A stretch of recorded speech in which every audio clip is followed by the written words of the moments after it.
很多新加坡人以为黄循财总理在亚洲科技交汇展览期间会见世界银行行长彭安杰只是一场例行的外交客套，或者是为了几张新闻通稿上的握手照片。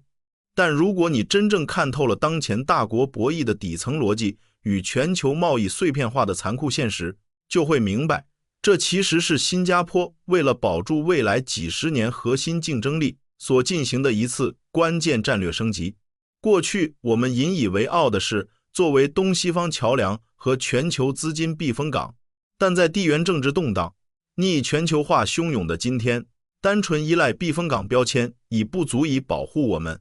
大国博弈已从单纯的贸易战升级到科技、资本、供应链的全方位脱钩。在修昔底德陷阱边缘，新加坡若继续保持静态防御，极可能沦为牺牲品。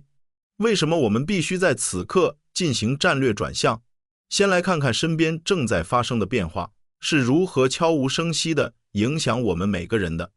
过去几年，我们常看到国际富豪或科技巨头在新加坡设立家族办公室或区域总部。作为顶尖金融中心，稳定的政治、透明的法律和极低税率让我们成为了资本眼中的完美避风港。但对绝大多数正为房贷、教育和公积金精打细算的普通人来说，这种模式暗藏隐忧。热钱疯狂涌入，不可避免地推高了房价、拥车证及日常物价。更致命的是，这些财富往往是静态停泊。如果巨额资金只在金融市场空转，不进入实体经济，不转化为实质性业务扩张和前沿科技研发，就无法创造足够的高薪岗位。宏观繁荣没有完全转化为微观安全感，普通人感受到的是生活成本的剧增，而不是收入的同比例上涨。从更宏观、更残酷的地缘政治现实来看，在美中科技对抗加剧、全球供应链加速重组的大背景下，如果新加坡仅仅满足于做一个藏钱的保险箱，这种地位将变得极其脆弱且危险。历史无数次证明，当大国陷入零和博弈，资金避风港往往首当其冲。一旦大国收紧资本管制或调整制裁边界，静态蓄水池就会面临巨大合规压力和资本外逃风险。没有不可替代的实体战略价值，避风港随时可能变成风暴眼。你手里拿着别人的钱，却无法决定流向，就是最大软肋。因此，决策层清楚，必须主动出击，将容易随时撤走的资本转化为扎根区域经济命脉的战略筹码。黄总理与世行行长的接触，正是为了解决高达2100亿美元的区域难题，也是新加坡身份转换的绝佳契机。两人重点讨论的区域一体化与建设能力提升，背后隐藏着一盘极具野心与前瞻性的地缘经济大棋。据亚行测算，东盟国家每年面临约2100亿美元的基础设施融资缺口，这绝对不是一个小数目。无论是印度尼西亚正在大力推进的全国数字基建，还是越南、菲律宾急需升级的绿色能源项目与电网改造，都存在着巨大的资金真空，传统的政府财政根本无力支撑如此庞大的开支。与此同时，世界银行作为全球最大的多边开发机构，每年在东亚及太平洋地区都拥有庞大的投资计划和扶贫资金，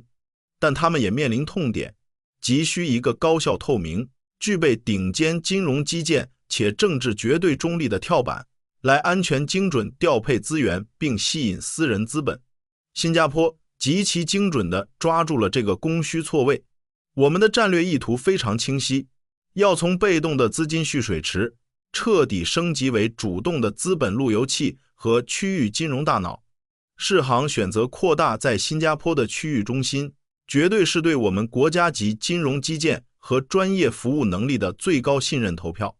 试想，当千百亿国际资金需通过新加坡银行系统清算，当跨国基建合同需通过本地法律仲裁规避风险，当资金必须通过本地顶尖专业服务网络才能安全进入东南亚市场时，新加坡的战略地位就发生了质变。我们不再只是替富人存放财富的仓库，而是连接全球资本与南方市场不可或缺的枢纽大脑。这种深度利益绑定意味着周边国家经济命脉和国际巨头资本运作都高度依赖新加坡。这笔宏观经济账本质是深谋远虑的地缘安全账。在国际政治中，最强大的防御是你有多不可替代。当全球资本流转离不开新加坡这个超级节点时，这种深度捆绑的金融威慑力比任何武器更能保障绝对安全。但要坐稳枢纽大脑，单靠资金中转通道不够，还需要在更高维度建立护城河。选择在科技展期间进行这场重磅会晤，展现了黄循财总理极度务实且精妙的平衡术。当前全球正处于科技脱钩、小院高墙政策泛滥的阵痛期。对于新加坡这样一个没有战略纵深、高度依赖国际贸易的外向型经济体来说，最致命的风险就是被迫在大国之间选边站队。一旦被迫站队，就意味着必须切断与另一半世界的经济联系，这无疑是自断生路。黄循财推崇的发展外交，本质上是利用世界银行这样的权威多边机制，为新加坡构建极具韧性的地缘安全阀。通过深度嵌入多边框架，新加坡巧妙将双边摩擦的直接冲击降到最低，用多边主义的确定性对冲保护主义的不确定性。更具野心的是，新加坡绝不满足于只做资金通道，我们正谋求成为区域核心标准的制定者。结合高层对话内容，无论是强力推进东盟数字经济框架，还是与世行在绿色气候融资上的前沿探索，释放的信号高度一致。新加坡正从规则被动接受者主动向外输出治理标准。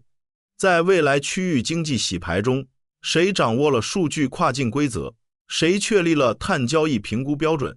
谁就能占据产业链利润最丰厚的顶端。这就好比建设未来商业的高速公路，谁制定了收费和交通规则，谁就能持续获得系统性红利。这不仅关乎国家话语权，更决定了未来几十年新加坡能否持续高质量增长。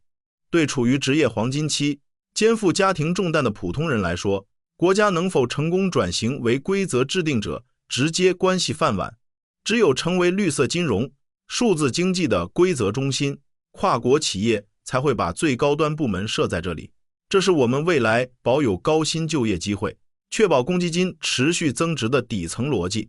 从被动防御的财富避风港，到主动出击的区域枢纽大脑，从单纯的资金中转站，到未来数字与绿色经济的规则制定者，黄循财总理与世界银行的这次历史性握手，向全世界释放了新加坡绝不甘心在逆全球化浪潮中随波逐流、任人摆布的强烈信号。国家的每一次战略升级，每一次在国际舞台上的纵横捭阖，最终都会化作微观世界里的涓涓细流，真实反映在我们每个人的就业机会、薪资水平和公积金账户长期增长里。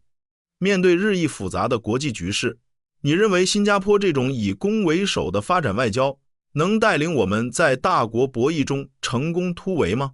欢迎在评论区留言。想持续看懂亚太地缘局势诡谲演变与宏观经济背后的财富逻辑，请订阅频道并打开小铃铛。我们下期视频不见不散。